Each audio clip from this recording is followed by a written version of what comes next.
ಜಾನಕಿ ಮಡ್ಲಕ್ಕಿ ಕೊಡಮ್ಮ. ಸರಿ ಅತ್ತೆ, ಈಗ ತಂದೆ.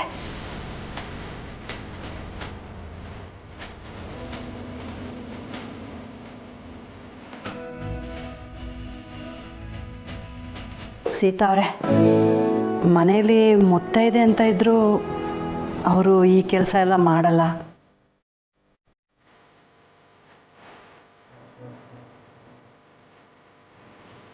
ಅದಕ್ಕೆ ಏನು ಮಾಡಬೇಕು ಅಂತ ಗೊತ್ತಾಗ್ತಿಲ್ಲ.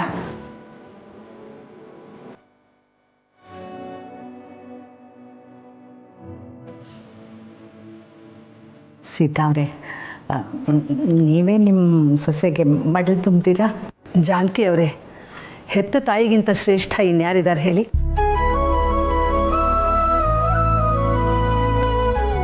ನೀವು ಸತ್ಯನ ಹೆತ್ತವರು, ನಿಮಗೆ ಇದೆಲ್ಲ ಅನ್ವಯಿಸಲ್ಲ, ಅನ್ವಯಿಸಬಾರ್ದು.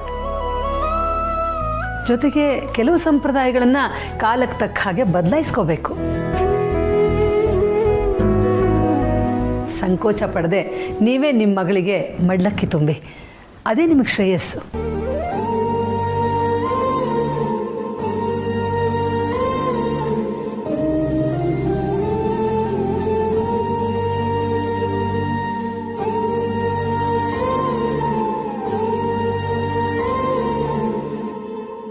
ಸತ್ಯ, ಮಡ್ಲಕ್ಕಿ ತುಂಬಿಸ್ಕೊ.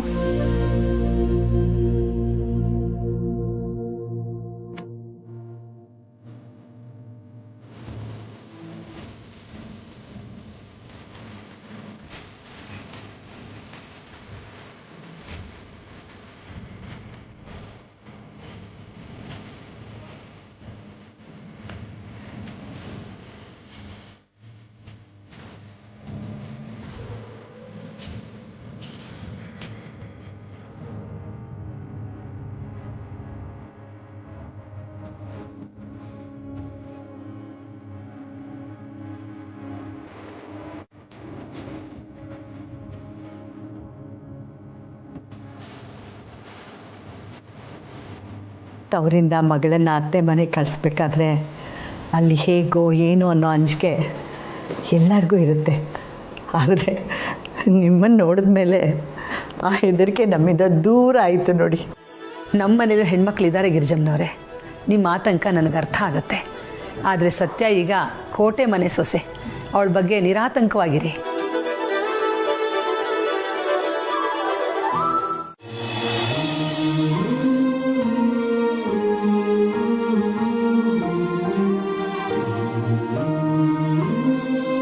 ಅದು ಕಬಡ್ಡಿಗೆ ಬಂದಿದ್ದು, ಇದು ಖೋಖೋ, ಮತ್ತೆ ಇದು ವಾಲಿಬಾಲು, ಇದು ಫುಟ್ಬಾಲು, ಇದು ಅದು ಜೋರಾಗಿ ಗುಂಡೆಸಿತಾರಲ್ಲ ಅದಕ್ಕೆ ಸಿಕ್ಕಿದ್ದು.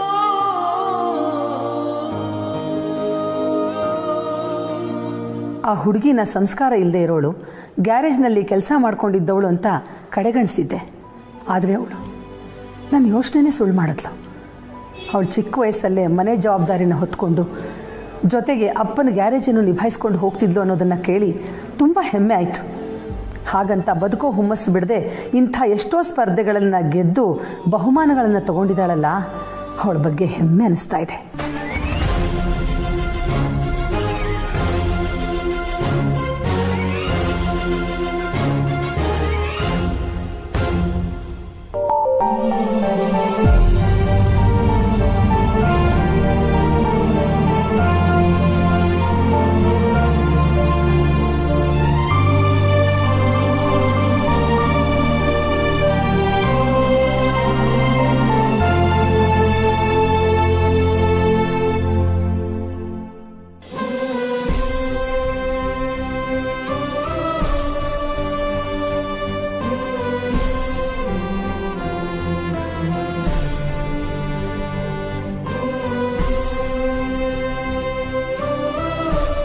ಕೇಳಿಸ್ಕೊಳ್ಳಿ, ದೊಡ್ಡಮ್ಮ ಅಮೂಲ್ಯವಾದ ವಸ್ತು ಅಂತ ಹೇಳ್ತಾ ಇದ್ರಲ್ಲ, ಅದು ಇದೇ ಇರಬೇಕು.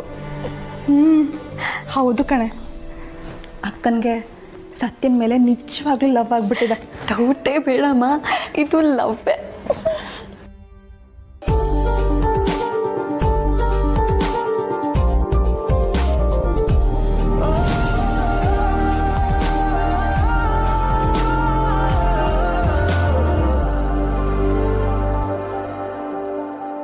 ಅಮ್ಮ ಯಾರನ್ನಾದ್ರೂ ಒಂದು ಸಾರಿ ಮನ್ಸಾರೆ ಹಚ್ಕೊಂಡ್ರೆ ಮುಗೀತು.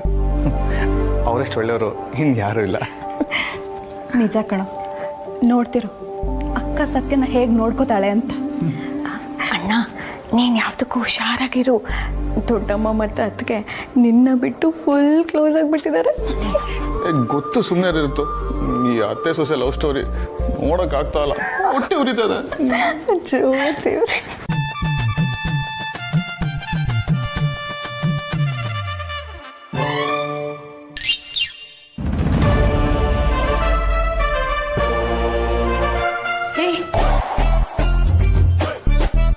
ಈಗ ಒಳ್ಳೆ ದಾರಿಲಿ ಹೋಗ್ತಿದ್ದಾನೆ. ಆ ಮನೆಗೆ ಮಗನಾಗಿ ಜವಾಬ್ದಾರಿಯಿಂದ ನಡ್ಕೋತಿದ್ದಾನೆ. ಗಿರಿಜಮ್ಮನವರು ಜಾನಕಿ ಅವ್ರ ಸಹವಾಸದಿಂದ ಅವನಾದರೂ ಬದಲಾದ್ನಲ್ಲ ಅಂತ ಖುಷಿ ಆಯಿತು. ಹೌದಕ್ಕ, ಆದ್ರೆ ಆ ದಿವ್ಯಾ ಇನ್ನೂ ಅವಳು ಹಳೆ ಚಾಳಿನ ಬಿಟ್ಟಿಲ್ಲ ಅಂತ ಅನ್ಸುತ್ತೆ ಅಲ್ವಾ ಅಕ್ಕ? ಅವಳ ಹೆಸರು ಎತ್ತಬೇಡ ಊರ್ಬೇಡ, ಅವಳನ್ನ ಕಂಡ್ರೆ ನನ್ನ ಮೈ ಎಲ್ಲ ಉರಿಯತ್ತೆ. ಹೋಗ್ಲಿ ಬಿಡಕ್ಕ, ಆದ್ರೆ ಆ ದೇವರು ನಮ್ಮನ್ನ ಇಲ್ಲೂ ಕೈ ಬಿಡ್ಲಿಲ್ಲ ನೋಡು. ಆ ದಿವ್ಯನ ಬದಲಾಗಿ ಸತ್ಯ ನಮ್ಮನೆ ಸೊಸೆಯಾಗಿ ಬಂದ್ಲು, ಅದೇ ಖುಷಿ ನನಗೆ.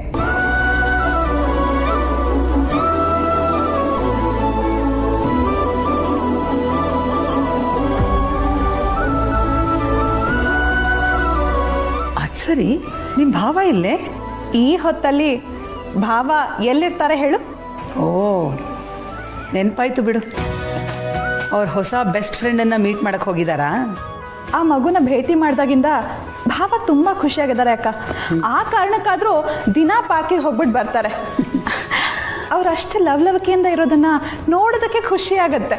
ಹೌದು ಕಣೆ ಊರ್ಮಿಳ, ಆ ಮಗು ಬಗ್ಗೆ ಅವ್ರು ಹೇಳ್ತಿದ್ರೆ ನನಗೂ ಆ ಮಗುನ ನೋಡಬೇಕು ಅಂತ ಅನ್ಸುತ್ತೆ. ಅಕ್ಕ, ನನಗೂ ಆ ಮಗುನ ನೋಡ್ಬೇಕು ಅಂತ ಅನ್ನಿಸ್ತಾ ಇದೆ.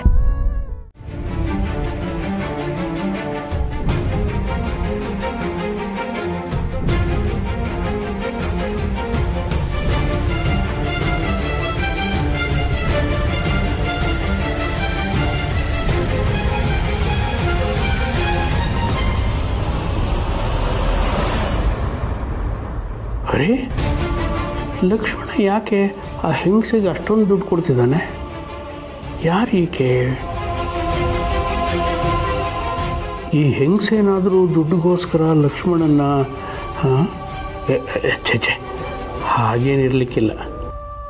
ಸ್ವಲ್ಪ ಅರ್ಥ ಮಾಡ್ಕೊ. ಮನೇಲೂ ನಾನು ಕೇಳ್ತಾರೆ, ನಿನಗೂ ಉತ್ತರ ಕೊಡೋಕ್ಕಾಗದೆ, ಮನೇಲೂ ಉತ್ತರ ಕೊಡೋಕ್ಕಾಗದೆ ಒದ್ದಾಡ್ತಾ ಇದ್ದೀನಿ. ನಮ್ಮ ಮಗು ಆಪರೇಷನ್ಗಲ್ವಾ ಕೇಳ್ತಾ ಇರೋದು? ಅದು ನನಗೆ ಗೊತ್ತಿದೆ ಪದ್ದು. ಆದರೆ ಮನೆ ಪರಿಸ್ಥಿತಿ ಮೊದಲು ಹಾಗಿಲ್ಲ. ಪದೇ ಪದೇ ನಾನು ದುಡ್ಡನ್ನು ತೊಗೊಂಡು ಬಂದರೆ ಮನೇಲಿ ಡೌಟ್ ಬರಲ್ಲ? ಅದೆಲ್ಲ ನಂಗೆ ಗೊತ್ತಿಲ್ಲ ರೀ. ನನಗೆ ನನ್ನ ಮಗು ಜೀವನ ಅಷ್ಟೇ ಮುಖ್ಯ. ನಿಮ್ಮನ್ನು ಕೇಳ್ದೆ ಇನ್ಯಾರನ್ನ ಕೇಳಲಿ? ಪರಿಸ್ಥಿತಿ ಮೊದಲನಾಗಿ ಇಲ್ಲ ಪದ್ದು, ಸ್ವಲ್ಪ ಅರ್ಥ ಮಾಡ್ಕೊ. ಹೀಗೆ ಮಾಡೋಣ, ನಿನ್ನ ಹೆಸರಿನಲ್ಲಿ ಒಂದು ಸೈಟ್ ಮಾಡಿದ್ದಲ್ಲ, ಆ ಸೈಟ್ನ ಮಾರ್ಬಿಡೋಣ. ಆ ಬಂದು ಹಣದಲ್ಲಿ ನಚ್ಚಿ ಟ್ರೀಟ್ಮೆಂಟ್ ಆಗುತ್ತೆ. ಉಳಿದ ಹಣ ನಿನ್ನ ಹತ್ರನೇ ಇಟ್ಕೊ. ಏನ್ರಿ ಮಾತಾಡ್ತಿದ್ದೀರಾ ನೀವು? ನನಗೆ ನಚ್ಚಿಗೆ ಅಂತಿರೋದು ಅದೊಂದು ಸೈಟ್ ಅಷ್ಟೇ, ಅದನ್ನು ಮಾರ್ಬಿಟ್ರೆ ಎಲ್ಲಿಗ್ರಿ ಹೋಗೋದು ನಾವು? ಸೈಟ್ಗೆ ಅನ್ಬೋದು, ಅದೆಲ್ಲ ಇನ್ನೊಂದು ತಗೋಬೋದು. ಆದರೆ ನನ್ನ ಮನೇಲಿ ನನ್ನ ಪರಿಸ್ಥಿತಿ ಬಗ್ಗೆ ನೀನು ಸ್ವಲ್ಪ ಅರ್ಥ ಮಾಡ್ಕೊ.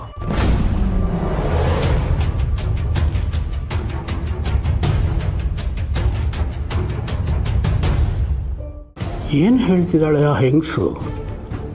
ಯಾವ ವಿಚಾರಕ್ಕೆ ಇಬ್ಬರು ಕಿತ್ತಾಡ್ತಾ ಇದ್ದಾರೆ? ಯಾವುದಕ್ಕೂ ಹೋಗಿ ಕೇಳ್ಕೊಂಡು ಬಂದ್ಬಿಡ್ಲ? ಬೇಡ ಬೇಡ, ಈಗ ನಾನು ಇದ್ದಕ್ಕಿದ್ದಾಗೆ ಹೋದರೆ ಲಕ್ಷ್ಮಣನಿಗೆ ಮುಜುಗರ ಆಗ್ಬೋದು. ಅಲ್ಲ, ಲಕ್ಷ್ಮಣ ಏನಕ್ಕೆ ಆ ಹೆಂಗಸು ದುಡ್ಡು ಕೊಟ್ಟಿರ್ಬೋದು ಅಂತ ಯಾವುದಕ್ಕೂ ಒಂದ್ಸಲ ಲಕ್ಷ್ಮಣಗೆ ಕಾಲ್ ಮಾಡಿಬಿಡ್ತೀನಿ. ನಾನು ಸುಮ್ಮನೆ ಇಲ್ಲಿ ಏನೇನೋ ಊಹೆ ಮಾಡಿಕೊಂಡಿರೋದ್ರಿಂದ ಪ್ರಯೋಜನ ಇಲ್ಲ. ಅವನೇ ವಿಷಯ ಏನು ಅಂತ ಹೇಳಿ.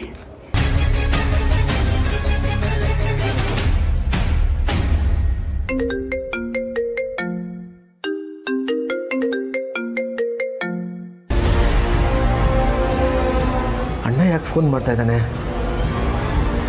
ಒಂದು ನಿಮಿಷ ಪದ್ದು. ನನ್ನ ಎದುರಿಗೆ ಮಾತಾಡಿ.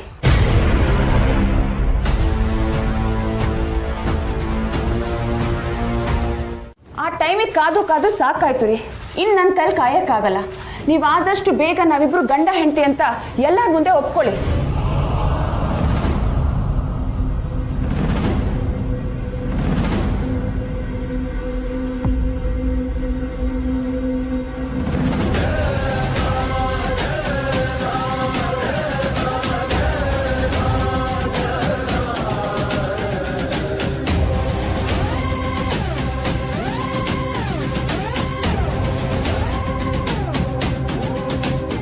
ಈ ಹೆಂಗಸು ಲಕ್ಷ್ಮಣನ ಹೆಂಡ್ತಿನ? ಲಕ್ಷ್ಮಣ ನಮಗೆ ಗೊತ್ತಿಲ್ದಂಗೆ ಇನ್ನೊಂದು ಮದುವೆ ಆಗಿದ್ದಾನ? ಎಂಥ ಕೆಲಸ ಆಗೋಯ್ತು ಅಂದರೆ, ನಮಗೇ ಗೊತ್ತಿಲ್ದಂಗೆ ಲಕ್ಷ್ಮಣ ಇನ್ನೊಂದು ಜೀವನನೇ ನಡೆಸ್ತಾ ಇದ್ದಾನೆ.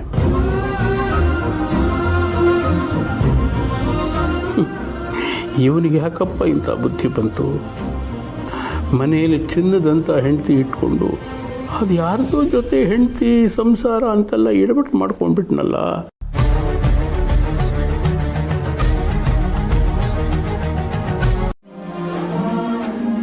ಅವನು ಮಾಡಿರೋ ಮೋಸನ ಇವತ್ತು ನಾನು ಕಣ್ಣಾರೆ ನೋಡ್ಬಿಟ್ಟೆ ಕಣಪ್ಪ. ಅಷ್ಟೊಂದು ಪ್ರೀತಿಸೋ ಹೆಂಡತಿ ಮನೆಯಲ್ಲಿದ್ದರು ಅವಳನ್ನ ಬಿಟ್ಟು ಬೇರೆಯವಳನ್ನ ಇನ್ನೊಂದು ಮದುವೆ ಆಗ್ಬಿಟ್ಟಿದ್ದಾನೆ. ಗುಟ್ಟಾಗಿ ಇನ್ನೆಲ್ಲೋ ಸಂಸಾರನೂ ನಡೆಸ್ತಾ ಇದ್ದಾನೆ. ಇದನ್ನೆಲ್ಲ ನೋಡಿಕೊಂಡು ಹೇಗೆ ಸಹಿಸ್ಕೊಂಡಿರಲಿ ಪುಟ್ಟ? ನನಗೆ ಆಗ್ತಿರೋ ನೋವನ್ನು ಯಾರ ಹತ್ರ ಹೇಳ್ಕೊಳ್ಳಿ? ಅಯ್ಯೋ ದೇವ್ರೇ.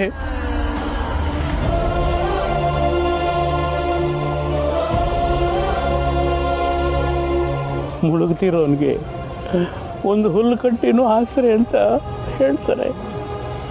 ಅದೇ ರೀತಿ ನನ್ನ ಕಷ್ಟ ಕಾಲದಲ್ಲಿ ನನ್ನ ಸಂಕಟ ಕೇಳೋಕೊಬ್ಬನಿದ್ದಾನೆ ಅಂತ ಆ ದೇವರೇ ನಿನ್ನನ್ನು ನನ್ನ ಜೊತೆ ಕಳಿಸಿದ್ದಾನೆ ಅಂತ ಕಾಡುತ್ತೆ.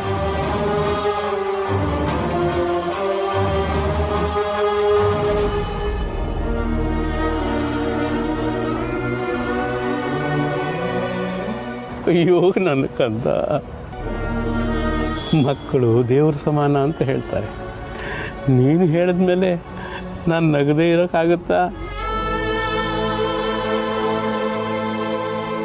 ಹೌದು, ಮನೆಯವರಿಗೆ ಅನುಮಾನ ಬರೆದಿದ್ದ ಹಾಗೆ ನೋವನ್ನೆಲ್ಲ ನುಂಗ್ಕೊಂಡು ನಗ್ತಿರ್ಲೇಬೇಕು.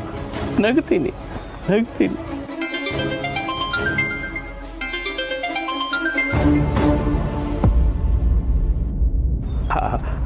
ಸೀತಾ, ಪಾರ್ಕಲ್ಲಿ ವಾಕ್ ಮಾಡ್ತಾ ಇದ್ದೀನಿ, ಬರ್ತೀನಿ. ಆದಷ್ಟು ಬೇಗ ಬಂದುಬಿಡ್ತೀನಿ. ಮನೆಯಿಂದ ಫೋನ್ ಬಂತು, ಎಲ್ಲಿದ್ದೀರಾ ಅಂತ ಕೇಳಿದ್ರು. ಪಾರ್ಕಲ್ಲಿದ್ದೀನಿ ಅಂತಂದೆ. ಬೇಗ ಬನ್ನಿ ಅಂತ ಹೇಳಿದ್ರು. ನಾನಿನ್ನು ಹೊರಡ್ಲಪ್ಪ?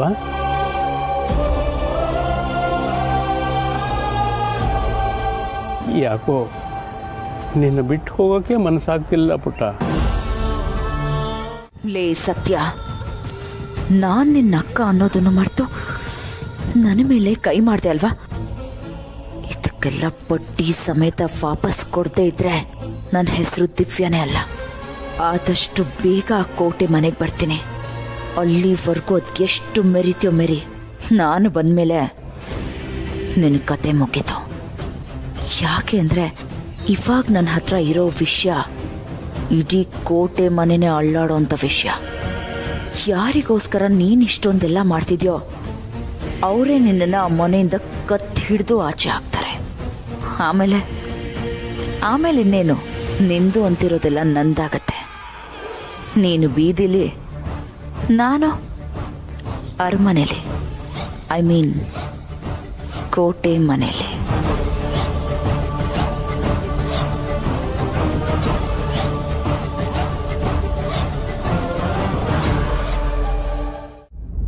ನೋಡ್ರಿ, ಇಂಥ ಪರಿಸ್ಥಿತಿಲೂ ಈ ಮಗು ಎಷ್ಟು ಚೂಟಿಯಾಗಿದೆ.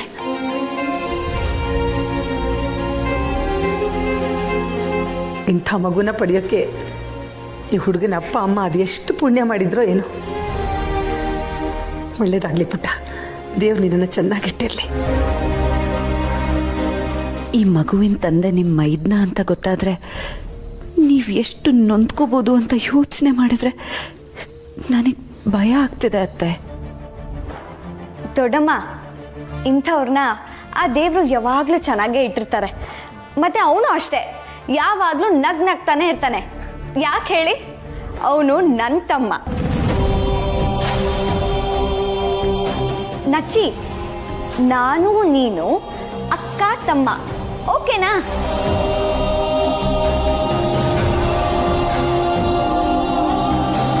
ಅಕ್ಕ ತಮ್ಮನ ಭೇಟಿ ಈ ಥರ ಆಗೋಯ್ತಲ್ಲ ದೇವ್ರೆ. ಹಾಗಿದ್ರೆ ಈ ಪುಟಾಣಿ ಪರಿಚಯ ನನಗ್ ಮಾತ್ರ ಇಲ್ಲ ಅಂತ ಆಯ್ತು. ರಿತು, ಅವನು ನಿನಗ್ ತಮ್ಮ ಅಂದ್ಮೇಲೆ ಅವನು ನನಗೂ ತಮ್ಮನೇ, ನೀನು ನನಗೂ ತಮ್ಮನೇ, ಓಕೆನಾ? ಹೌದು, ಎಲ್ಲಿ ಲಕ್ಷ್ಮಣ ಕಾಣಿಸ್ತಿಲ್ವಲ್ಲ? ಲಕ್ಷ್ಮಣ, ಲಕ್ಷ್ಮಣ.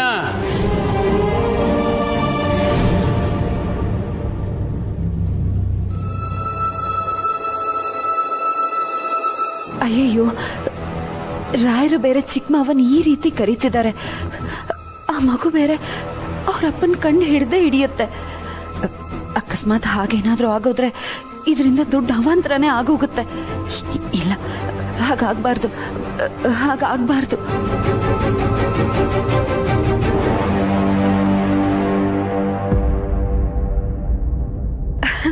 ರಾಯರೇ, ಇವನೇ ನನ್ನ ಫ್ರೆಂಡು, ತುಂಬಾ ಕ್ಯೂಟ್ ಆಗಿದ್ದಾನೆ. ನಿನಗೆ ನಾನು ಯಾರು ಅಂತ ಗೊತ್ತಾಯ್ತಾ?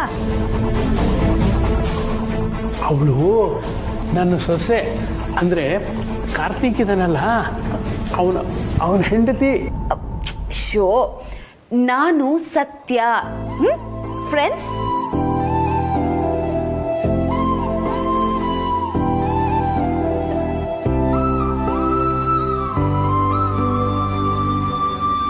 ಬೇಕಿದ್ರೆ ಅವಳನ್ನ ಅತ್ತಿಗೆ ಅಂತಾನೂ ಕರಿ, ಯಾಕಂದ್ರೆ ಅವಳ ನನ್ನ ಹೆಂಡತಿ. ಏನು ಬೇಕಾಗಿಲ್ಲ, ನಾನು ನಚ್ಚಿ ಫ್ರೆಂಡ್ಸ್. ತಗೊಳಪ್ಪ, ನಾನು ನನ್ನ ಫ್ರೆಂಡು ಅಂತ ಮನೆ ಕರ್ಕೊಂಬಂದೆ, ಈಗ ಮನೆಯವರೆಲ್ಲ ಅವನಿಗೆ ಫ್ರೆಂಡ್ ಆಗ್ಬಿಟ್ರು.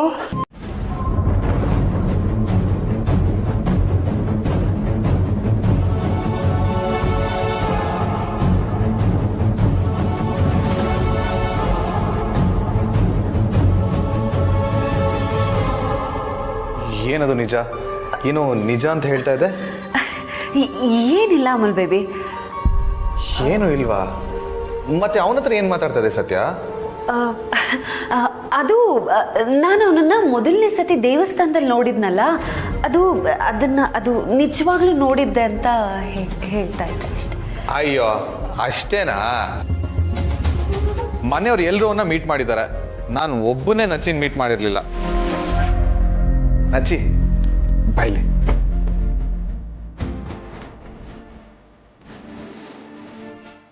ನಚ್ಚಿ, ನಿನಗೆ ನಾನು ಏನ್ ತಂದಿದ್ದೀನಿ ಗೊತ್ತಾ?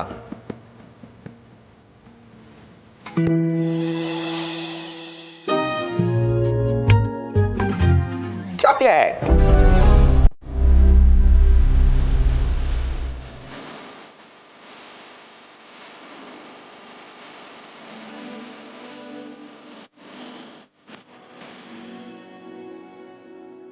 ಸತ್ಯ, ಇವನ್ ಎಷ್ಟು ಕ್ಯೂಟ್ ಆಗಿದ್ದಾನಲ್ವಾ? ರಿತು ಹೇಳ್ತಾ ಇಲ್ಲು, ಇವ್ ನಮ್ಮ ತಮ್ಮ ಅಂತೆ, ಚಿಕ್ಕವನು ಆದ್ರೂ ಓಕೆ, ತುಂಬಾ ಕ್ಯೂಟ್ ಆಗಿದ್ದಾನಲ್ವಾ? ಅದಕ್ಕೆ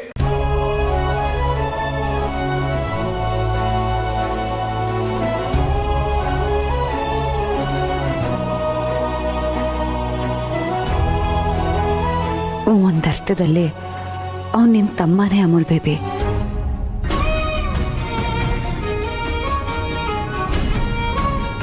ಸತ್ಯ,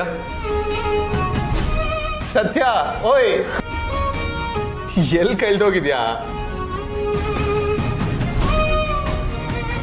ಸತ್ಯ, ಯಾಕೆ ಒಂಥರ ಬೇಜಾರು ಮಾಡ್ಕೊಂಡಿದ್ಯಾ? ಏನಿಲ್ಲ ಅಮಲ್ ಬೇಬಿ, ಕೆಲಸ ಸ್ವಲ್ಪ ಜಾಸ್ತಿ ಅಲ್ವಾ, ಸುಸ್ತಾಗಿದೆ ಅಷ್ಟೆ. ಆಗದೆ ಇರುತ್ತಾ? ಇಡೀ ದಿನ ಒಂದಲ್ಲ ಒಂದು ಕೆಲಸ ಮಾಡ್ತಾನೆ ಇರ್ತೀಯ. ಊಟ ಆದ್ಮೇಲೆ ಸ್ವಲ್ಪ ರೆಸ್ಟ್ ಮಾಡು, ಎಲ್ಲ ಸರಿ ಹೋಗುತ್ತೆ. ಸರಿ. ಅಯ್ಯೋ ತಾಯಿ, ಅದನ್ನು ಸ್ವಲ್ಪ ನಗ್ನಗ್ತಾ ಹೇಳ್ಬೋದಲ್ವಾ ಸತ್ಯ, ಅಲ್ವಾ ನಚ್ಚಿ?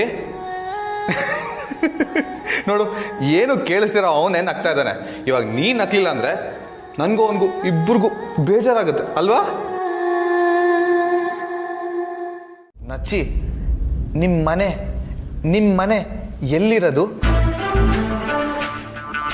ಓಹೋ, ದೂರನಾ? ನಿನಗೆ ಎಷ್ಟು ಜನ ಫ್ರೆಂಡ್ಸ್ ಇರೋದು? ಫ್ರೆಂಡ್ಸ್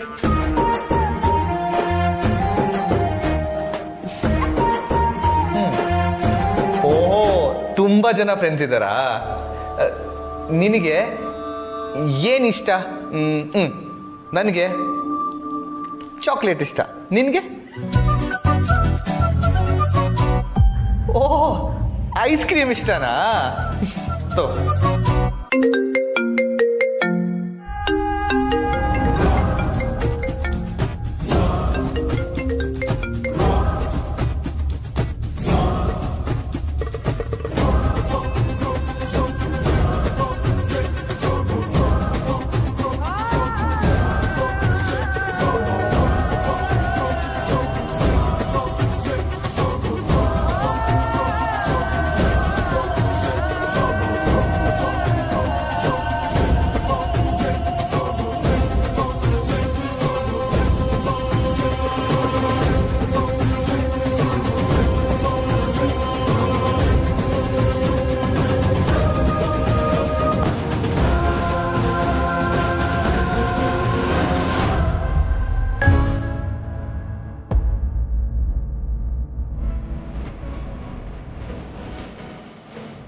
ಸತ್ಯ, ನಚ್ಚಿಗೆ ಮನೆಯೆಲ್ಲ ತೋರಿಸ್ದೆಯಮ್ಮ? ಹಾಂ, ತೋರಿಸ್ದೆ. ಅಪ್ಪ, ನಿಮ್ಮ ಪುಟಾಣಿ ಫ್ರೆಂಡು ತುಂಬಾ ಕ್ಯೂಟ್ ಆಗಿದ್ದಾನೆ. ನೀನು ಚಿಕ್ಕವನಾಗಿದ್ದಾಗ ಹೀಗೆ ಮುದ್ದಾಗಿದೆ ಕಣೋ. ಹೌದಾ?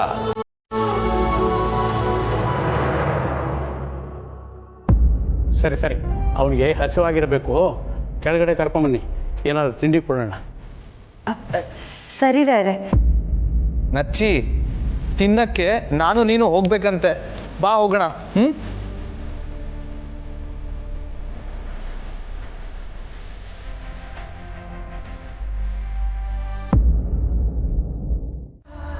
ರಾಯರೇ, ನೀವು ಅಳ್ಬೇಡಿ, ನನಗೆ ಸಂಕಟ ಆಗುತ್ತೆ. ನಂದು ಗೋಕುಲ ಅಂತ ಅಂದ್ಕೊಂಡಿದ್ದು ಮನೆಯಲ್ಲಿ ಎಂಥ ಬೇಡ್ಕು ಬಿಟ್ಬಿಡ್ತಂಬ. ನನಗೆ ಈ ವಿಷಯ ಎಲ್ಲ ಗೊತ್ತಾದ್ಮೇಲೂ ನನಗೆ ಹೇಗೆ ಮಾತಾಡ್ಕೊಳ್ಳಿ? ಅಯ್ಯೋ, ನನ್ನ ಕಣ್ಣಾರೆ ನೋಡಿದ್ದೀನಮ್ಮ. ಇನ್ನು ಮುಚ್ಚಿಟ್ಟು ಏನು ಪ್ರಯೋಜನ ಇಲ್ಲ. ಹೇಳಮ್ಮ, ಏನೇನಾಯ್ತು ಹೇಳು. ಚಿಕ್ಕಮಾವ ಎರಡನೇ ಮದುವೆ ಆಗಿದ್ದಾರೆ ರಾಯರೇ.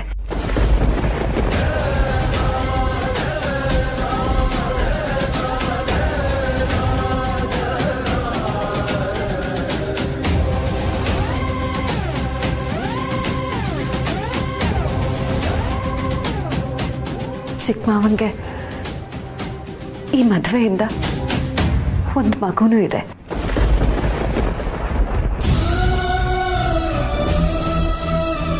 ಬಹುಶಃ ದುಡ್ಡಿಗೋಸ್ಕರ ಚಿಕ್ಕಮಾವನ ಹಿಂದೆ ಬಿದ್ದಿದ್ದಾರೆ ಅಂತ ಅನ್ಸುತ್ತೆ.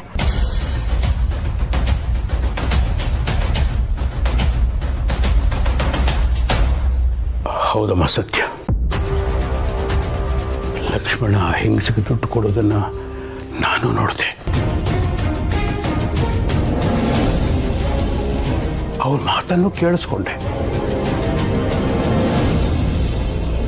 ಅವತ್ತು ನಾನು ಪಾರ್ಕಿಗೆ ಹೋಗಿದ್ದಾಗ ನಾನು ಎಲ್ರೂ ತರ ಬದುಕಬೇಕು, ನೀವು ನನ್ನ ಗಂಡ ಅಂತ ಜಗತ್ತಿಗೆ ಕೂಗ್ ಹೇಳಬೇಕು. ಯಾರೆಲ್ಲ ನನ್ನ ಬಗ್ಗೆ ಕೆಟ್ಟದಾಗಿ ಮಾತಾಡಿದರೋ ಅವ್ರಿಗೆ ನಿಮ್ಮನ್ನ ತೋರಿಸ್ಬೇಕು ರೀ. ಇನ್ನು ನನ್ನ ಕೈಲಿ ಕಾಯಕ್ಕಾಗಲ್ಲ. ನೀವು ಆದಷ್ಟು ಬೇಗ ನಾವಿಬ್ರು ಗಂಡ ಹೆಂಡತಿ ಅಂತ ಎಲ್ಲರ ಮುಂದೆ ಒಪ್ಕೊಳ್ಳಿ. ನಾನು ಆವಾಗಲೇ ಫೋನ್ ಮಾಡಿದೆ, ಎಲ್ಲಿದೆಯೋ ಲಕ್ಷ್ಮಣ ಅಂತ. ಅವನ ಆಫೀಸಲ್ಲೇ ಇದ್ದೀನಿ ಅಂತ ನನ್ನ ಹತ್ರನೇ ಸುಳ್ಳು ಹೇಳಿಬಿಟ್ಟ. ನಾನು ಅವನಿಗೆ ಏನು ಅನ್ಯಾಯ ಮಾಡಿದ್ದೀನಿ? ಅವನನ್ನು ಚೆನ್ನಾಗಿ ನೋಡ್ಕೊಂಡಿಲ್ವಾ? ನನ್ನ ಮಗನೇ ತಪ್ಪು ಮಾಡಿಬಿಟ್ಟಿದ್ದಾನೇನೋ ಅಂತ ಅನಿಸ್ಬಿಟ್ಟಿದೆಯಮ್ಮ ನನಗೆ.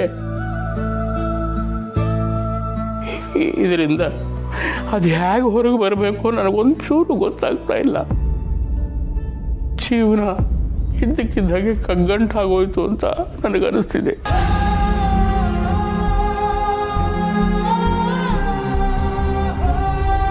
ರಾರೆ, ಇನ್ನೊಂದು ವಿಷಯ. ನಚ್ಚಿ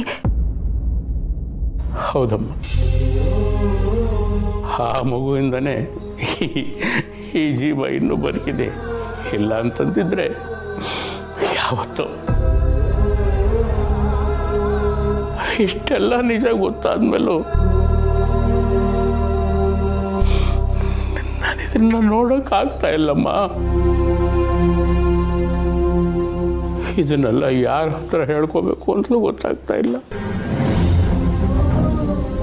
ಈ ಜೀವ ಒಂದೇ ಸರ್ತಿ ಹೋಗ್ಬಿಡ್ಬಾರ್ದು ಅಂತ ಅನಿಸ್ತಿದೆ. ಆಗ ಆ ಮಗು ಹತ್ರ ಎಲ್ಲನೂ ಹೇಳ್ಕೊಂಡೆ ಅಮ್ಮ. ಅದಲ್ಲ ರಾಯ್ರೆ, ನಚ್ಚಿ ಚಿಕ್ಕಮ್ಮವ ಊರುಗಳನ್ನು ನೆನೆಸ್ಕೊಂಡ್ರೆ ತುಂಬಾ ದುಃಖ ಆಗುತ್ತೆ ಕಣಮ್ಮ. ಸತ್ಯ.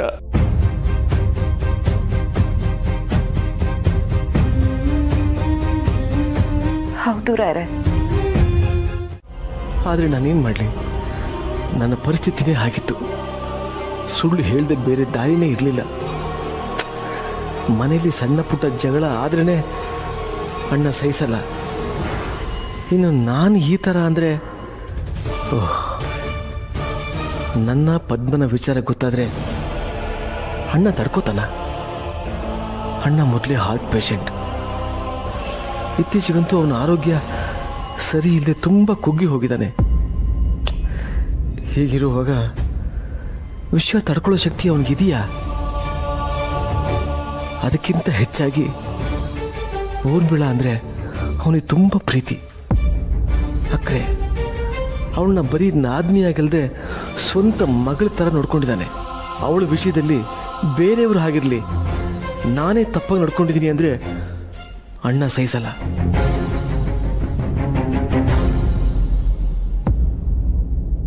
ಅಣ್ಣನಿಗೆ ವಿಷಯ ಗೊತ್ತಾದ್ರೆ ಅನ್ನೋ ಯೋಚನೆಗೆ ನಾನಿಷ್ಟು ಭಯ ಪಡ್ತಾ ಇದ್ದೀನಲ್ಲ. ಒಂದು ವೇಳೆ ನಿಜವಾಗ್ಲೂ ಅಣ್ಣನಿಗೆ ಗೊತ್ತಾಗ್ಬಿಟ್ರೆ? ನೋ, ಯಾವತ್ತೂ ಹಾಗಾಗ್ಬಾರ್ದು. ಅಣ್ಣನಿಗೆ ಯಾವತ್ತೂ ಈ ವಿಷಯ ಗೊತ್ತಾಗ್ಬಾರ್ದು. ಈಗ ನಾನೇನು ಮಾಡಲಿ ದೇವ್ರೆ, ನಾನೇನು ಮಾಡಲಿ ಈಗ?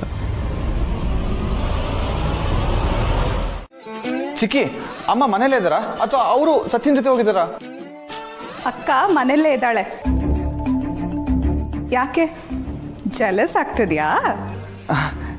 ಇಲ್ಲಪ್ಪ, ನಾನ್ಯಾಕೆ ಜೆಲಸ್ ಆಗ್ಲಿ? ಅವಳು ಭಾವನ್ ಜೊತೆ ಹೊರಗಡೆ ಹೋಗಿದ್ದಾಳೆ. ಅಪ್ಪನ ಜೊತೆನಾ? ಎಲ್ಲಿಗೆ? ಭಾವ ಯಾರೋ ಪರಿಚಯದವ್ರ ಮನೆಗೆ ಹೋಗ್ಬೇಕಾಗಿತ್ತಂತೆ. ಆ ಏರಿಯಾ ಸತ್ಯನ್ ಗ್ಯಾರೇಜ್ ಹತ್ರನೇ ಇರೋದಂತೆ. ಅದಕ್ಕೆ ಸತ್ಯಂಗಲ್ಲೆಲ್ಲ ಗೊತ್ತಿರುತ್ತಲ್ಲ, ಜೊತೆಗೆ ಸತ್ಯನೂ ಕರ್ಕೊಂಡು ಹೋದ್ರು. ಓ ಹೌದಾ? ಯಾಕೋ ಇಷ್ಟು ಬೇಜಾರು? ಇನ್ನೇನು ಚಿಕ್ಕಿ, ಎಲ್ರ ಜೊತೆ ಆಚೆ ಹೋಗೋಳ್ದ ಟೈಮ್ ಇರುತ್ತೆ, ನನ್ನ ಜೊತೆ ಮಾತಾಡಕ್ಕೆ ಆಚೆ ಬರೋಳ್ದ ಟೈಮೇ ಇರಲ್ಲ.